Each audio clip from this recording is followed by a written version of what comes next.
বিসমিল্লাহির রহমানির রহিম। দেশের এবং দেশের বাইরের প্রত্যন্ত অঞ্চল থেকে যে যেখান থেকেই আমার এই অনুষ্ঠানটা দেখছেন সবার প্রতি রইল আমার আন্তরিক অভিনন্দন এবং ধন্যবাদ।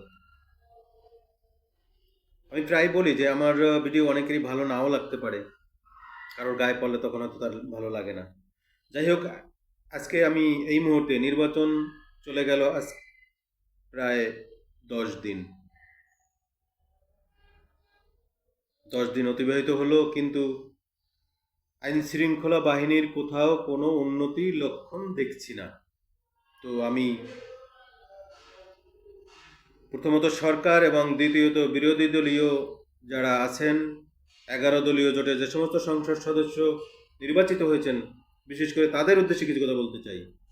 আপনাদের সংশ্লিষ্ট এলাকায় এবং সংশ্লিষ্ট থানা এবং জেলার ওসি এবং এসপিদেরকে একেবারে স্পষ্ট বার্তা দেওয়া উচিত আপনাদেরকে, যে বিগত 17 মাস ইউনিট সরকারের আমলে স্বরাষ্ট্র উপদেষ্টা যেভাবে আইন শৃঙ্খলা পরিস্থিতির অবনতি ঘটিয়েছে, ওখান থেকে উত্তরণের পথটা কি, এবং আমরা ওই দৃশ্যগুলি দেখতে চাই না।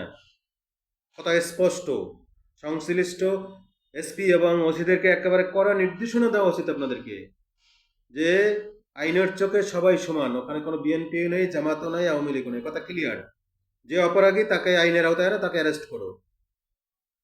অযথা অকারণে ওই চায়ের স্টলে চায়ের দোকানে বসে আড্ডা দেওয়া আর ওই সমালোচনা করা আর এই নিয়ে তর্ক বিতর্ক করা এবং পরে মারামারি করা, এগুলো একেবারে কঠোর হস্তে এগুলো দমন করতে হবে। আমি সংশ্লিষ্ট মাননীয় সংসদ সদস্যদেরকে বলবো, আপনারা অনতি বিলম্বে এই জাতীয় আইন শৃঙ্খলা বাহিনীর সবাই আপনারা এগুলো উত্থাপন করুন এবং যত দ্রুত সম্ভব এগুলোর ব্যবস্থা নেওয়া হোক।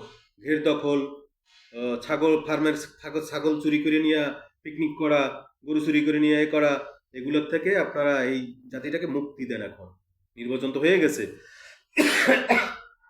প্রশাসনকে স্পষ্ট বার্তা দেওয়া হোক যে বিগত দিনের মতো ঢিলেঢালা ভাবে ওভাবে প্রশাসন চালানো যাবে না। এদেশের জনগণ আপনি ট্যাক্স ভ্যাট দেয়, তাতে আপনাদের বেতন হয়, অতএব তাদের জানমালের নিরাপত্তা দিতে আপনি বাধ্য। যদি ভালো না লাগে তাহলে রিজাইন দেন, কথা ক্লিয়ার। ঠিক এইভাবেই তাদেরকে নির্দেশনা দেওয়া উচিত। আমি 11 দলীয় জোটকে কড়া হুঁশিয়ারি দিতে চাই যে আপনাদের অবস্থানটা আপনাকে স্পষ্ট করতে হবে আপনাদেরকে, যে শুরুতেই যদি আপনারা ঢিলাঢালা করেন আপনি আর টাইট দিতে পারবেন না। অতএব প্রশাসনকে সেই প্রশাসনের ভাবেই চালাতে হবে। 17টা মাস ইউনিট সরকারের স্বরাষ্ট্র উপদেষ্টা যেভাবে রাষ্ট্রটাকে চালাইছে, ইচ্ছে করে সে বিশৃঙ্খলা তৈরি করছে।